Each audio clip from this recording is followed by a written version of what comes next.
আমরা নীলফামারীর শান্তিপ্রিয় মানুষকে অনুরোধ করি, বিএনপি, জামাত, এনসিপি, ইসলামী আন্দোলন, আমাদের যেই রাজনৈতিক দলই হোক না কেন, তোমার আমার দল কি আজকের কত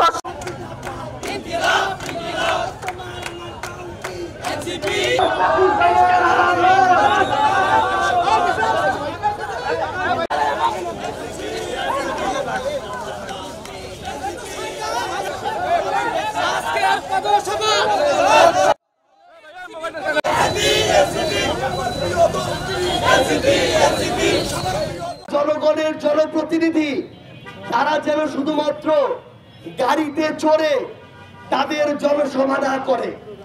ঠিক আছে, আপনারা এক রাস্তা থেকে দূরবর্তী রাস্তায় গাড়িতে যাবেন, কিন্তু যখন আপনারা লোকালয়ে আসবেন, যখন আপনারা বাজারগুলোতে আসবেন, আপনারা হেঁটে দেখুন।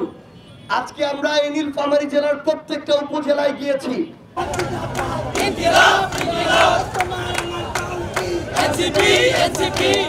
উপজেলার গুরুত্বপূর্ণ সড়কগুলোতে আমরা এক হাঁটু কাদা পানি পেয়েছি।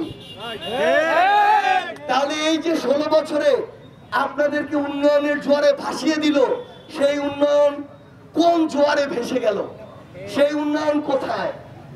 আমাদের জনপ্রতিনিধিদেরকে এই রাস্তাঘাট হেঁটে দেখতে হবে, অফিস আদালত, এই সরকারি কর্মকর্তা কর্মচারীদের থানা, রেজিস্ট্রি অফিস, ভূমি অফিস, হাসপাতালগুলোতে ঘুরে দেখতে হবে।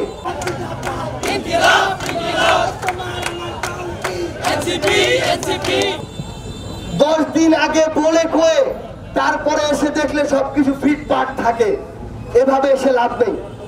আজকে আমরা আমাদের জায়গা থেকে যখন দেখি যে এখনো স্থানীয়ভাবে চাঁদাবাজি হয়, আপনাদের এই auto stand, truck stand, bus stand, প্রত্যেকটা জায়গায় চাঁদাবাজি হয়, তাহলে যেগুলো আওয়ামী লীগের আমলে হতো এখনো যদি সেগুলো হয়, তাহলে এই পরিবর্তনের জন্য তো মানুষ জীবন দেয় না। আমাদের এখন খুঁজে বের করতে হবে কারা এগুলো করে। এগুলো যদি যে কোনো রাজনৈতিক দলের কেউ করে, তাদের বিরুদ্ধে যেমন রুখে দাঁড়াবেন, এগুলো যদি এনসিপির কেউ করে তাদের বিরুদ্ধে রুখে দাঁড়াবেন। আমাদের উদ্দেশ্য হচ্ছে আগামীর বাংলাদেশে আমরা এই চাঁদাবাজি, দখলদারিত্ব, ক্ষমতার অপব্যবহার, দুর্নীতি, ঘুষ, এই অপকর্মগুলো আর দেখতে চাই না। আমরা প্রত্যেকটি রাজনৈতিক দলের জেলা, উপজেলা, ইউনিয়ন পর্যায়ে সকল স্তরের নেতা কর্মীদেরকে আহ্বান জানাবো, আগেকার দিন আর নেই। আপনি যেই দলেরই হন, আপনাদের কাছে আমরা অনুরোধ করি, এইসব চাঁদাবাজি, দখলদারিত্ব, ক্ষমতার অপব্যবহার, ঘুষ, এগুলো থেকে বের হয়ে আসুন। আপনাদের কাছে আমাদের আহ্বান,